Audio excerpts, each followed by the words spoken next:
Hello, I'm Gus Downing, publisher and editor of the D&D Daily, and this is the LP News Network. With us today is Chris Nichols, the Vice President of Loss Prevention, Safety, and Risk Management for National Stores, one of the fastest growing off-price specialty retailers with over 300 locations nationwide and in Puerto Rico. Chris has over 28 years of retail loss prevention experience, previously working 16 years at Sears, most recently as the LP Director of the West Coast, Hawaii and Guam, and has held regional and district level positions with Limited 2, Gap Inc., and KB Toys. Also with us today is Tom Arigi, the Senior Director, Asset Protection for Wal-Mart Stores US. Tom's two most recent roles include Senior Vice President of Loss Prevention for National Stores as well, where he was responsible for recruiting Chris Nichols. Before that, Tom was the Divisional Vice President of Loss Prevention and Safety for Kmart, part of the Sears Holdings Corporation. Tom has 30 years of retail experience and has worked in numerous assignments in store operations and loss prevention. Today's session is entitled Using Video Intelligence to Realize Positive Financial Impact in Retail. And what's interesting here is that we have the two executives with us today that created the current LP program at national stores over the last few years and built a successful video analytics program that has truly made a financial impact on the company. They basically started from scratch and redesigned and rebuilt the entire program. From the LP team to the video analytics platform, they reinvented the LP effort. And the purpose of this session today, which is similar to a session Chris has already given here at the NRF Protect, is to hear how they did it. Where did they start? And how did they get it to where it is today, especially with the video analytics platform? And with that, I'd like to open it up and say thank you, gentlemen, for being here. Thanks for having us. Tom, when you joined National Stores, where was the program? What did you and Chris do in the first year to determine where you had to go? And what did you walk into? Well, I would say the program overall, Gus, the best way I could describe it, it was stalled in many aspects. We had gone a while without a leader, and I was really kind of proud of the team because even with a lack of a leader and a little bit of a stalled program, they did a lot with very limited resources, very little support. So the first thing that we really did was assess our business, right? So where were losses coming from and what were the root causes of those losses? From there, we did some work around, what are those core competencies that we need within the AP and LP organization to help mitigate against those losses. And then finally, we looked at how we could leverage technology.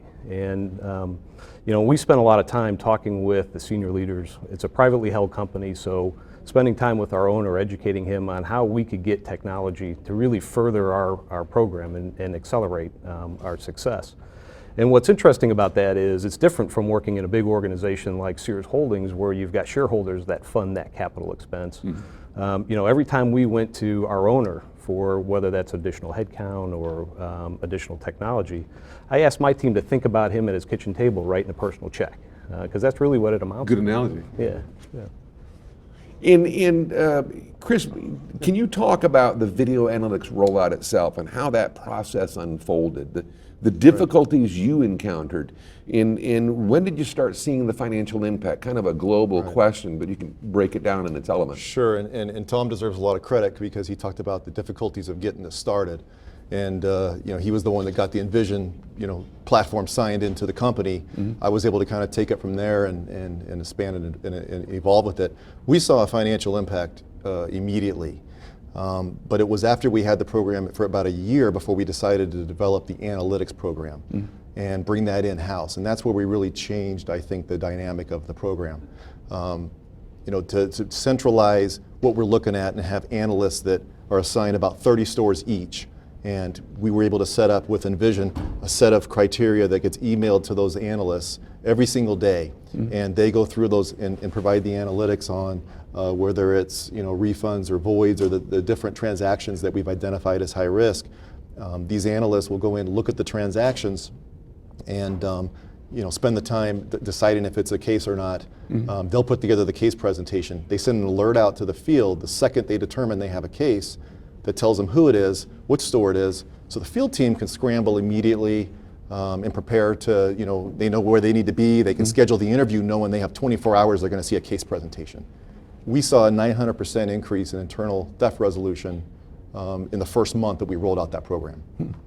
That quickly? That quickly. It must have been difficult selling that to the owner, though, initially, with such a big expense to roll out, Tom.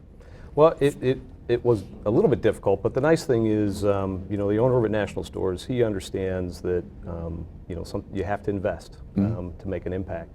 And as we met with Envision and worked through their capabilities and what they were able to provide, it's more than just, getting an internal or seeing what's taking place from maybe a shoplifting standpoint. We saw benefits around being able to remote view and look at what's the length of a line. What's the condition of our stock rooms? Is there a blocked fire exit or isn't there? And so I think once he saw that value and once he saw what we were able to start off with and then grow into the future, he signed up pretty quickly. What are some of the other business reasons and business impact that video analytics is having at National Stores, if you could speak to that?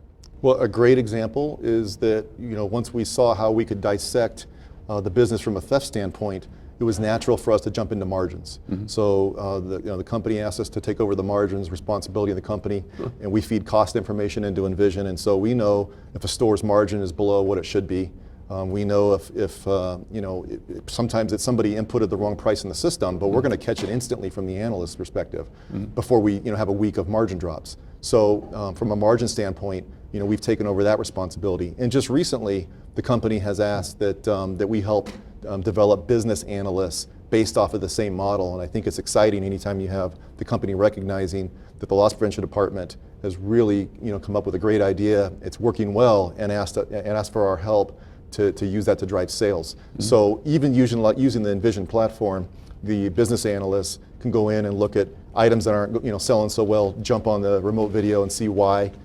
They can remote into a store and look at a number of different factors that may affect business. And now we're driving sales on top of identifying theft. Is it being used from a customer service perspective? I mean, are you using it to provide feedback to the store management about how their employees are dealing with customers, dealing with refunds, not from a theft perspective, but from increasing sales, impacting that customer service level in the stores? Yeah, I would say, yeah, we definitely use that. And line time is something that we've recently started to integrate with. And one of the reasons that we rolled out with a company that was more focused on video analytics, and then the POS kind of came in, integration kind of came in later, was because they were the experts at dissecting video, so they can count when a customer's in line, how long has that customer been in line, how long did they wait, and because they have our POS feed, they can feed us reports that say, you guys had a lot of sales, the line stayed low, or on this day, you need to take a look because line time got high, sales dropped. If you had that much business, why would the sales drop? So from a customer service standpoint and from a profitability standpoint, all that data ties together, and it's just a natural transgression over to looking at what that can do to drive the business.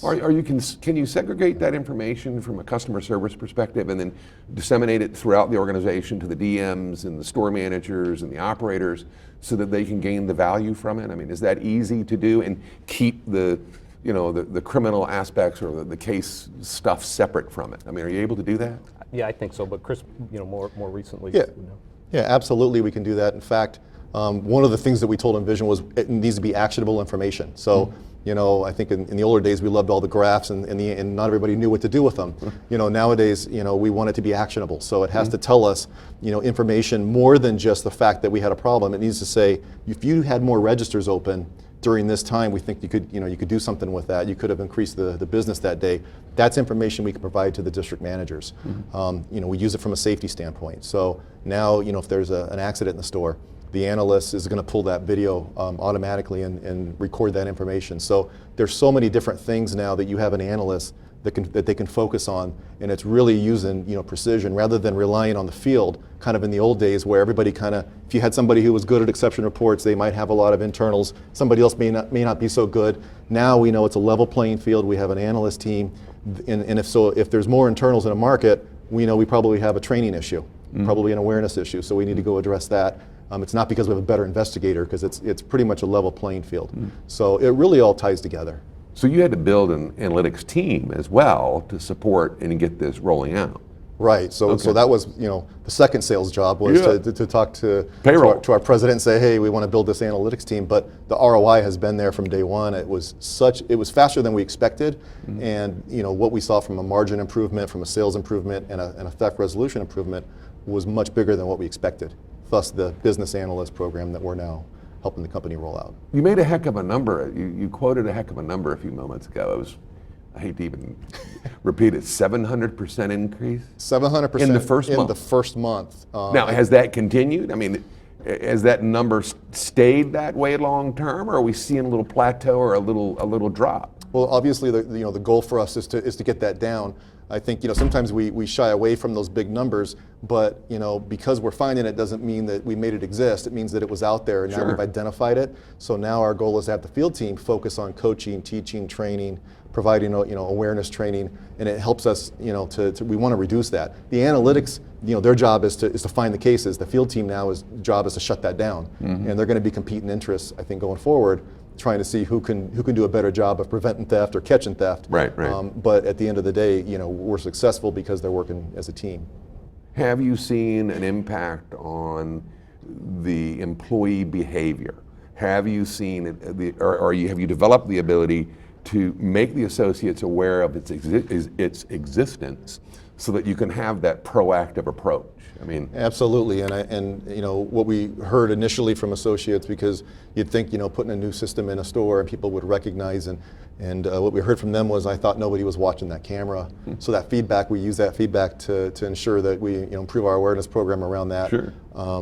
So it which takes your numbers down a little bit. Takes our numbers down, which is really what we want at the end of the day. Sure. Because we know an employee who's stealing from the company is going to affect customer service. It's going to hurt the sales. Right. We can't replenish the right product into the store. So our goal is to get that down. Here's one for both of you. I mean, are there any other key ingredients that need to be mentioned to the viewer that help make the program as successful as it is? Yeah, I think so, Gus. I think we talked about building and aligning teams. We talked about making sure everybody understood our mission and our vision. But the thing that really stuck out to me was taking our vendor as partners in our success.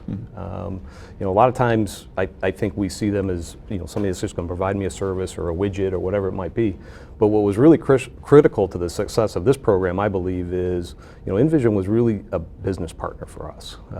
They listened, and it wasn't always easy, right? Some of the things we were asking for, I mean, Chris and I would spend nights talking about, gee, I wonder how we could get this data, or how can we run this to determine if this is an outcome. And so to me, that's a key differentiator. Don't take your vendor partners for granted. They can be, if they're truly your partner, they can make a big difference in your business. All right, I appreciate it. Yeah. Gentlemen, thank you for taking the time, and we appreciate it. Thanks for having us, Gus. Well, that's it for this episode, ladies and gentlemen, and we hope it adds value to your efforts. So until next time, let's keep them all safe out there.